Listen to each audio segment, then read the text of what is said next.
Hello everyone, welcome to RSK electrical in Telugu. Last వీడియోలో మనం dynamically induced EMF గురించి తెలుసుకున్నాం. సో ఈరోజు ఈ వీడియోలో మనం స్టాటికలీ ఇండ్యూస్డ్ ఈఎంఎఫ్ గురించి తెలుసుకున్నాం. సో డైనమికలీ ఇండ్యూస్డ్ ఈఎంఎఫ్ అంటే ఏంటి? ఒక స్టేషనరీ మ్యాగ్నెటిక్ ఫీల్డ్లో మనం ఒక కండక్టర్ని రొటేట్ చేస్తే అప్పుడు ఏమవుతుంది?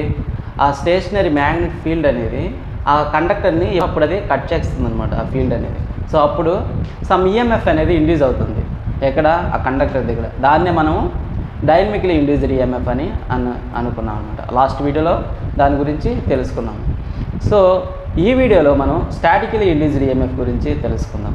అసలు స్టాటికలీ ఇండ్యూస్డ్ ఈఎంఎఫ్ అంటే ఏంటి? అక్కడ నేమ్లోనే తెలుస్తుంది మనకి. స్టాటిక్ అంటే ఏంటి అంటే స్టేషనరీగా, అంటే ఇక్కడ కండక్టర్స్ అనేటివి స్టేషనరీగా ఉంటాయి. ఫీల్డ్ అనేది విత్ రెస్పెక్ట్ టు టైం అనేది వేరీ అవుతూ ఉంటుందన్నమాట. సో అలా ఫీల్డ్ అనేది విత్ రెస్పెక్ట్ టు టైం అనేది వేరీ అవుతూ ఉండడం వల్ల మనకి సో ఆ కండక్టర్లో మనకి సమ్ ఫ్లక్స్ లింకేజెస్ అనేటివి ఇంజెక్ట్ అవుతాయి. దీనివల్ల సమ్ ఈఎంఎఫ్ అనేది ఇండ్యూస్ అవుతుంది అనమాట. దీనినే మనము స్టాటికలీ ఇండ్యూస్డ్ ఈఎంఎఫ్ అని అంటాం అనమాట. సో ఈ స్టాటికలీ ఇండ్యూస్డ్ ఈఎంఎఫ్స్ అనేటివి టూ టైప్స్ అనమాట. Self induced EMF and mutual induced EMF. So వాటి గురించి మనం అండ్ ఎలా అసలుకి ఈ స్టాటికలీ ఇండ్యూస్డ్ ఈఎంఎఫ్ ఇండ్యూస్ అవుతుందో మనము చూద్దాం రండి. సో స్టాటికలీ ఇండ్యూస్డ్ ఈఎంఎఫ్ గురించి మనం తెలుసుకుందాము. ఫస్ట్ నేను ఫ్లాట్ టైప్ ఒక కోర్ అయితే తీసుకుంటున్నాను. సో ఇది ఒక కోర్ అనమాట. దీన్ని సిలికాన్ స్టీల్ యూస్ చేసి తీసుకుంటున్నాను అనమాట. సో ఇక్కడ మనం ఈ కోర్కి మనం వైండింగ్ అనేది ప్లేస్ చేస్తున్నాం. ఈ వైండింగ్ని మనము కండక్టర్స్ అంటాం అనమాట. ఓకేనా? కాయిల్ అని అంటాము, వైండింగ్ అని. దీనికి సమ్ వోల్టేజ్ అనేది మనం అప్లై చేస్తున్నాం అనమాట. ఓకేనా? సమ్ వోల్టేజ్ అనేది మనం ఇక్కడ అప్లై చేస్తున్నాం. దాన్ని వి వోల్టేజ్. సో వోల్టేజ్ అనేది ఇక్కడ సైన్సాయిడల్ నేచర్ అనమాట. మీకు అర్థమయ్యేదానికి ఇక్కడ చెప్తున్నాను చూడండి. ఇక్కడ ఇది వోల్టేజ్ వేవ్ ఫామ్ అనమాట. నేను ఒకే దాంట్లో నేను అన్నీ మీకు చూపిస్తాను. వోల్టేజ్, కరెంటు అండ్ ఫ్లక్స్ అనేది ఎలా ఉంటుంది అనేది. ఇది వోల్టేజ్ వేవ్ ఫామ్ అనమాట. సో ఇది ఈ కాయిల్ అనేది ప్యూర్ ఇండక్టివ్ నేచర్ కాబట్టి ఆఫ్టర్ 90 degrees తర్వాత మనకి వేవ్ ఫామ్ అనేది స్టార్ట్ అవుతుంది, కరెంట్ వేవ్ ఫామ్ అనేది. ఓకేనా? సో 0, 180, 90, ఇది 360, ఇది 270 అనమాట.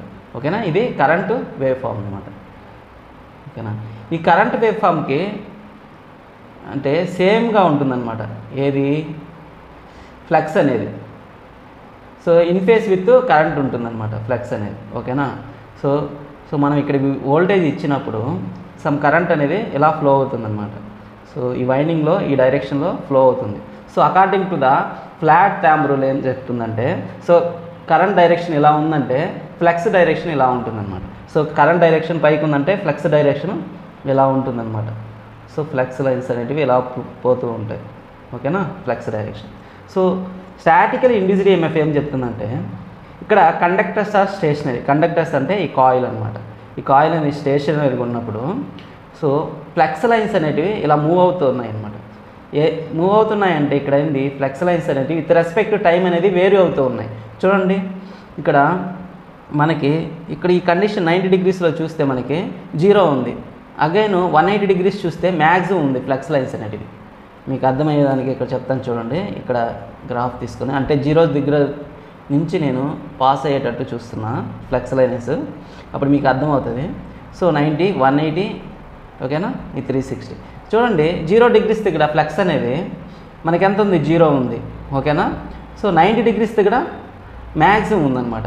అంటే మళ్ళీ 180 degrees దగ్గర మళ్ళీ 0. అంటే ఫ్లక్స్ అనేది with respect to time vary అవుతూ ఉందన్నమాట. ఓకేనా? సో ఇలా వేరీ అవుతున్నప్పుడు ఈ ఫ్లక్స్ లైన్స్ అనేటివి అప్పుడు ఈ కండక్టర్ని అంటే ఈ కాయిల్ని కట్ చేసినప్పుడు దీనికి సమ్ ఈఎంఎఫ్ అనేది అక్రాస్ ఈ వైండింగ్ దగ్గర ఇండ్యూస్ అవుతుంది అనమాట. ఓకేనా? ఈ ఈఎంఎఫ్ని మనం ఏమంటాం? స్టాటికలీ ఇండ్యూస్డ్ ఈఎంఎఫ్ అంటాం అనమాట. సో ఈ స్టాటికలీ ఇండ్యూస్డ్ ఈఎంఎఫ్ అనేది టూ టైప్స్ అనమాట. ఓకేనా? Self and mutual. Self and mutual EMFs అనమాట. సో ఇక్కడ ఇంకో కండక్టర్ తీసుకున్నాను అనుకోండి. ఓకేనా? సో ఇంకో కండక్టర్ తీసుకున్నాను. సో అక్రాస్ ఇక్కడ సో ఇక్కడ సమ్ వోల్టేజ్ అనేది ఇండ్యూస్ అవుతుంది. ఓకేనా? దీన్ని మ్యూచువల్ ఇండ్యూస్డ్ ఈఎంఎఫ్ అంటాం. ఏ వైండింగ్ అయితే మనం వోల్టేజ్ అప్లై చేస్తామో అక్కడ ప్రొడ్యూస్ అయ్యే ఈఎంఎఫ్ని మనం సెల్ఫ్ ఇండ్యూస్డ్ ఈఎంఎఫ్ అంటాం.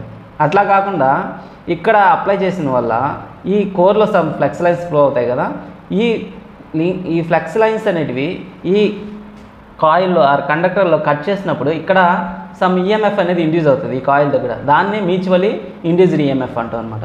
సెల్ఫ్ ఇండ్యూస్డ్ ఈఎంకి ఫార్ములా ఏంటంటే ఈ self is equal to, and self induced EMF అనేది దేని మీద డిపెండ్ అవుతుందంటే ఇక్కడ ఈ కాయిల్ ఎన్ని నెంబర్ ఆఫ్ టర్మ్స్ ఉన్నాయో దాని మీద, and flux changes with respect to time అనేది డిపెండ్ అవుతుందంట.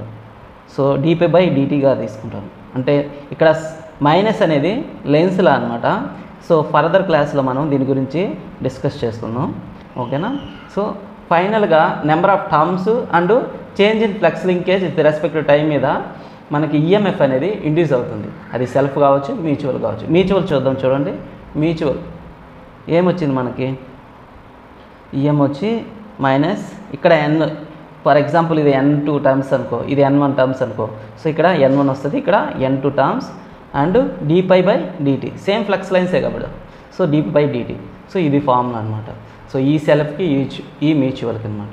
సో ఈ విధంగా మనం ఈజీగా ఫైండ్ అవుట్ చేయొచ్చు అనమాట. ఇదండి స్టాటికలీ ఇండ్యూస్డ్ ఈఎంఎఫ్ గురించి. నెక్స్ట్ వీడియోలో మనము ట్రాన్స్ఫార్మర్లో ఎలా స్టాటికలీ ఇండ్యూస్డ్ ఈఎంఎఫ్ అనేది ఇండ్యూస్ అవుతుంది, దాని యొక్క ఫార్ములా ఎలా ఉంటుంది ట్రాన్స్ఫార్మర్లో అనేది, దాని గురించి నెక్స్ట్ వీడియోలో మనము తెలుసుకుందాం. Thank you.